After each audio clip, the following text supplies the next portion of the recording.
ഇന്ന് മാധ്യമത്തിൻ്റെ എജ്യൂകഫ് എന്ന് പറഞ്ഞ എഡ്യൂക്കേഷൻ ആൻഡ് കരിയർ ഫെസ്റ്റിവൽ നടക്കുന്നുണ്ടായിരുന്നു. എറണാകുളം കളക്ടറായിട്ടുള്ള പ്രിയങ്ക മാം നയിക്കുന്ന സെഷനിൽ എൻ്റെ അനിയത്തിയായിട്ടുള്ള ശ്രീലക്ഷ്മിയും ഉണ്ടായിരുന്നു. അപ്പോൾ അത് കാണാൻ വേണ്ടി ഞാൻ പോയിരുന്നു. ഷൈൻ ബ്രൈറ്റ് ഈ ഒരു കൺട്രീനെ, ഈ ഒരു സൊസൈറ്റിനെ തങ്ങൾക്ക് നന്നായിട്ട് സർവീസ് കൊടുക്കാൻ ആവട്ടെ. I hope you grow personally and professionally also. Thank you so much sir Dileep Kumar sir for training lot of people, and thank you to Madhyamam Group for inviting me to this thing. All the best for you. Thank you so much.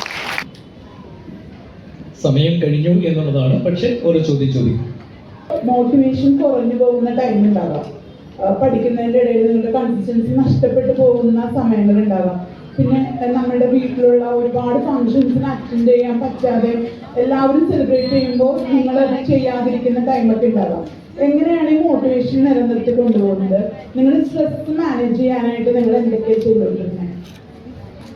ഇത് വളരെ relevant ആയിട്ടുള്ള ഒരു ചോദ്യമാണ്. അപ്പോൾ ഈ exercise ചെയ്യാനുള്ള ഒരു target വെക്കുക, പിന്നെ മേ ബി ഒരു ദിവസം ഒരു അരമണിക്കൂർ നടക്കാന്നുള്ള ഒരു പ്ലാൻ വെക്കുക. ഇത് സ്വപ്നം കാണാൻ ലിമിറ്റ് വെക്കണ്ടല്ലോ. അപ്പൊ നമ്മുടെ ആഗ്രഹങ്ങൾ അനുസരിച്ച് സ്വപ്നം കാണുക. ഇതേപോലെ അത് സത്യം. ഇവിടെ ഞങ്ങളെ കേൾക്കാനായി, ഞങ്ങളുടെ സ്റ്റോറീസ് സെലിബ്രേറ്റ് ചെയ്യാനായിട്ട് ഇവിടെ എത്തിയിരിക്കുന്ന എല്ലാവർക്കും ഒരുപാട് നന്ദി. അതോടൊപ്പം തന്നെ ദിലീപ് കുമാർ സാറിനും നമ്മുടെ ആസ്പിരൻസിന്റെ കമ്മ്യൂണിറ്റിക്ക് ഒരുപാട് ഗൈഡൻസും മെന്റർഷിപ്പും തരുന്ന ഒരു സാറാണ്. സാറിനും പ്രിയങ്ക മാഡത്തിനും ഹൃദയത്തിന്റെ അടിത്തട്ടിൽ നിന്ന് നന്ദി പറഞ്ഞുകൊണ്ട് നിർത്തുന്നു. ഒപ്പം ഇത് വളരെ ഭംഗിയായി സംഘാടനം പൂർത്തിയാക്കിയ മാധ്യമത്തിനും ഇങ്ങനെയുള്ള കഥകളെ പ്രോത്സാഹിപ്പിക്കുന്ന എല്ലാവർക്കും പ്രചോദനമേകുന്ന ഈ ഒരു പ്രസ്ഥാനത്തിന് ഒത്തിരി നന്ദി പറഞ്ഞുകൊണ്ട് നിർത്തട്ടെ. നന്ദി.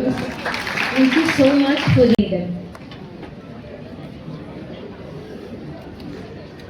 Thank you very much. അടുത്തതായി ഡോക്ടർ ശ്രീലക്ഷ്മി VC.